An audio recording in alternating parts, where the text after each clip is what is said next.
درباره و مجاره و زانیارین زیادتر من میوانداریا برس ماجد احمد شروع سیاسی لبصره کریه برس ماجد شباش تو خیراتی بو کردستان 24 برز ماجد ستاوتا لبتوم کاتتان باش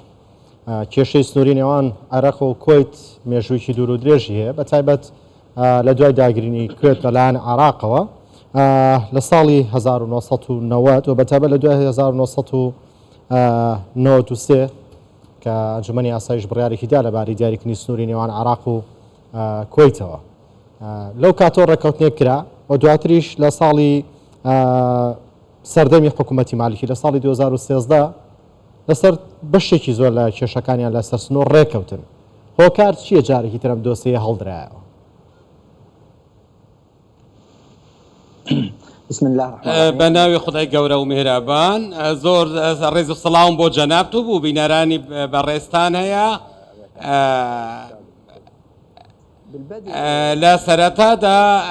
بگەڕێنەوە بۆ مێژوو لە کاتێک عێراق کەوتە ژێر ئینتیدابی بریتانیا سێ ویلاتی لە خۆ دەگرت ئەویش مووسڵ و بەغدا و بەسڕە بوون ئەو کات پێویست بوو کوێیتیش لە ژێر ڕاستپاردەی ویلایەتی بەسڕا بایە ئەو کات بەسڕا لە ژێر پارێزراوی بەریتانیادا بوو کاتێکیش عێراق لە ژێر ئینتیدابی بەریتانیا هاتە دەرەوە بەریتانیەکان هەستان قایمقامی بەسڕەیان داگیر کرد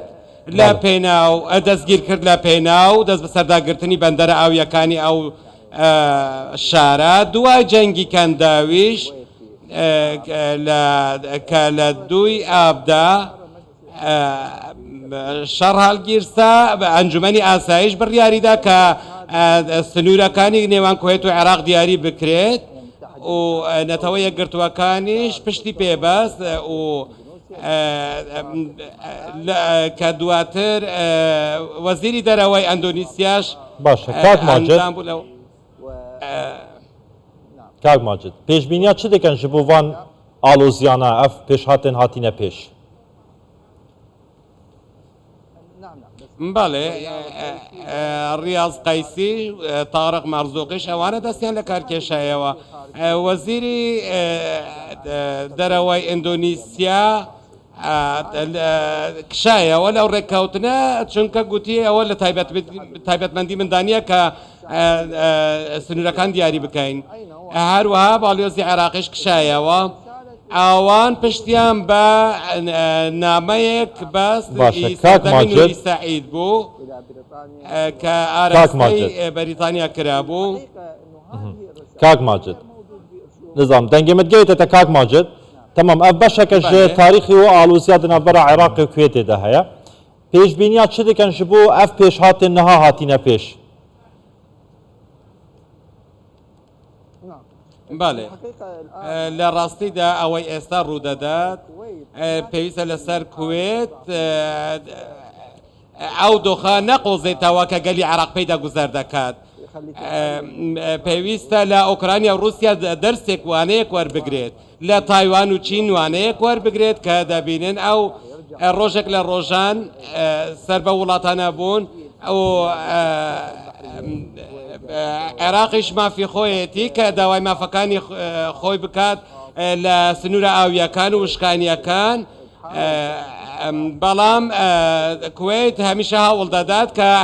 عێراق گەمارۆ بدات لە ڕووی دەریاوە ئێمە ئەگەر بگەڕێنە بۆ مێژووی عێراق چەندین جار کوێیت دۆخی عێراقی قۆستۆتەوە پێویستە ئەو وڵاتانەی دراوسێ لەسەر هەمویان پێویستە بەهۆی سیاسەتە هەڵەکانی سەدامەوە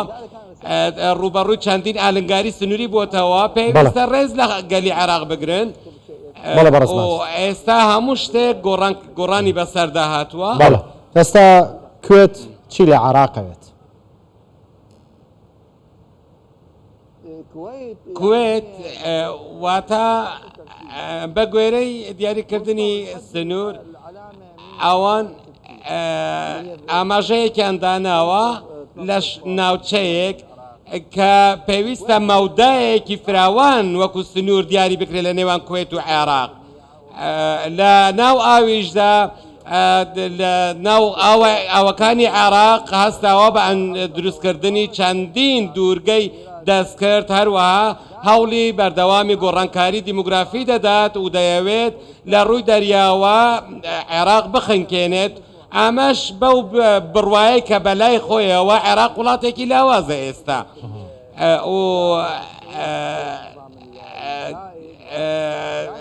دەیەوێت بە پاساوی بڕیارەکانی ڕژێمی پێویست لێمانە بەڵێ واتە باشە کاک ماجد کەواتە دنەهادا کی حەقە کی نەحەقە ئەگەر عادلانە بەحسا vê mijarê bikەین باشە ئێستا ئەوە پرسیارێکی زۆر باشە ئێمە ئەمڕۆ پەنا دەبینە بەر دادگای نێودەوڵاتی و هەموو بەڵگەکانمان ئەوەی لە بەردەستمانن دەخینە بەردەمی و هەموو ئەو بەڵگەوەنشکە ئاماژە بە هەنگاوەکانی ڕژێمی پێشووی ڕووخاو دەدات دەکەن دەخینە بەردەمیان کە لە سەردەمانێک ئەو بڕیارانە دەرکراون و ئەو چەند هەنگاوێک نراون کە ئەمڕۆ کوێت دەیەوێت لە ڕێگەی خستنی دۆخەکەەوە دەست بەسەر واتە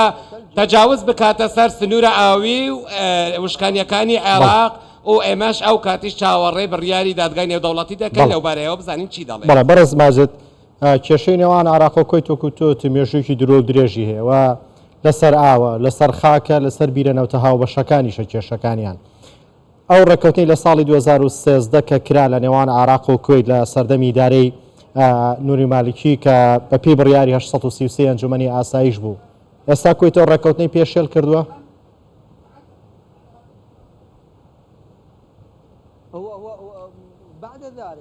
دوای ئەمە من